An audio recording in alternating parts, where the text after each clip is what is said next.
जरा सोचिए, अगर किसी को अचानक इतनी दौलत मिल जाए जितनी उसने कभी सपने में भी नहीं सोची थी, तो क्या होगा? क्या ये उसकी जिंदगी को बेहतर बनाएगा या उसे ही पूरी तरह से बदल देगा? चलिए, आज हम मिलते हैं रघु से, एक ऐसा आदमी जिसकी जिंदगी एक सुबह हमेशा हमेशा के लिए बदल गई और वो बन गया दुनिया का सबसे अमीर गरीब आदमी। ये है रघु, एक ऐसा इंसान जिसे दुनिया शायद भुला ही चुकी थी। जानते हैं लोग उसे क्या कहते थे? फालतू रघु। हाँ, उसकी पूरी दुनिया सिमट कर रह गई थी बस कूड़े के ढेर, एक फटी हुई बनियान और गहरे अकेलेपन में। उसकी आंखों में कोई उम्मीद नहीं थी, बस एक अजीब सा खालीपन था। लेकिन कहते हैं ना, किस्मत के पास अपने अलग ही प्लान होते हैं। रघु के लिए भी किस्मत ने कुछ ऐसा ही सोच रखा था। एक ऐसी सुबह आने वाली थी जो उसकी इस बेरंग जिंदगी में वो रंग भरने वाली थी जिसकी उसने कभी कल्पना तक नहीं की थी।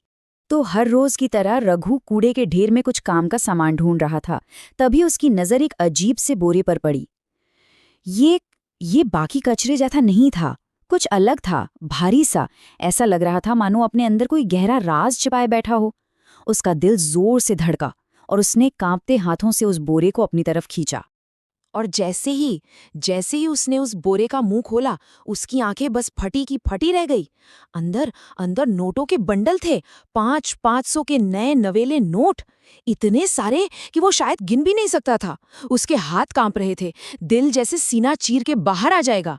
क्या क्या ये कोई सपना है? उस एक पल में रघु दुनिया का सबसे अमीर गरीब आदमी बन चुका था। उसके पास बेहिसाब दौलत तो थी, लेकिन उसके साथ ही एक ऐसा डर भी था जो उसे अंदर से खाई जा रहा था। ये पैसा उसके लिए खुशी लेकर आया था या कोई बहुत बड़ी मुसीबत? तो सवाल ये है कि क्या इस पैसे ने रघु की जिंदगी को सच में बदल दिया? क्या ये उसे वो खुशी दे पाया जिसकी उसे हमेशा से तलाश थी? चलिए देखते हैं कि इस दौलत की असली कीमत क्या थी। सबसे पहले तो रघु ने अपनी सेहत पर ध्यान दिया, अपना इलाज करवाया। फिर उसने अपनी टूटी फूटी झोपड़ी की मरम्मत करवाई, उस पे एक टिन की छत डाली। और फिर उसने एक छोटा सा कारोबार शुरू किया जो देखते ही देखते रघु प्रोविजन स्टोर के नाम से मशहूर हो गया। हाँ, रघु की जिंदगी अब बदल रही थी। दिन में तो रघु एक इज्जतदार आदमी था। वही लोग जो उसे फालतू रघु कहते थे, अब उसे रघु भाई कहकर बुलाते थे। लेकिन जैसे ही रात होती थी, वो फिर से वही पुराना डरा हुआ अकेला रघु बन जाता था।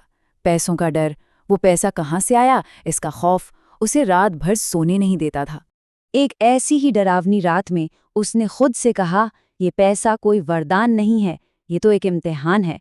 वो समझ चुका था कि ये दौलत उसे अमीर नहीं बल्कि और गरीब बना रही थी, क्योंकि ये उसकी रातों की नींद, उसका सुकून छीन रही थी। और फिर आखिरकार वो दिन आ ही गया, वो पल आ गया जब सच्चाई खुद उसके दरवाजे पर दस्तक देने वाली थी। एक ऐसी सच्चाई जो सब कुछ बदल कर रख देती। एक सुबह टीवी पर एक खबर ने रघु के पैरों तले से जमीन खिसका दी। खबर थी एक बैंक डकैती की। करोड़ों रुपए लूटे गए और कुछ पैसा अभी भी गायब था, एक बोरे में। और वो बोरा बिल्कुल वैसा ही था जैसा रघु के पास था। उसका सबसे बड़ा डर अब सच बन चुका था। उस रात उसे नींद कैसे आती, और फिर ठीक आधी रात को दरवाजे पर किसी ने जोर जोर से दस्तक दी। उसने डरते डरते दरवाजा खोला तो बाहर 2 अजनबी आदमी खड़े थे। उनकी आंखों में गुस्सा था और उन्होंने सिर्फ एक बात कही, हम अपना पैसा लेने आए हैं। रघु कांप रहा था, डर से उसकी जान निकल रही थी। लेकिन तभी उसके अंदर से एक आवाज आई, जो सच्चा है उसे डरने की जरूरत नहीं। उसने अपनी सारी हिम्मत जुटाई और कांपती आवाज में कहा, मैंने पुलिस को फोन कर दिया है। बस इतना सुनना था कि वो दोनों वहां से भाग खड़े हुए। उस एक रात ने रघु को पूरी तरह बदल दिया। उसने एक फैसला किया, एक ऐसा फैसला जो उसे शायद गरीब बना देता, लेकिन सच में अमीर बनाने वाला था। अगली सुबह होते ही रघु ने पैसों का वो बोरा उठाया और सीधा पुलिस स्टेशन पहुंच गया। उसने वहां जाकर एक एक बात सच सच बता दी। उसने डर और लालच के ऊपर अपने मन की शांति को चुना। पुलिस इंस्पेक्टर भी हैरान था। उसने रघु से पूछा, तुमने ये सब क्यों किया? तुम ये पैसा रख सकते थे। रघु ने एक बहुत ही सीधी सी बात कही, साहब, क्योंकि अब मुझे सुकून से जीना है। वो पैसे से कहीं ज्यादा कीमती चीज वापस चाहता था, एक सुकून भरी रात की नींद। और कहते हैं ना, ईमानदारी का फल हमेशा मीठा होता है। रघु की कहानी दूर दूर तक फैल गई।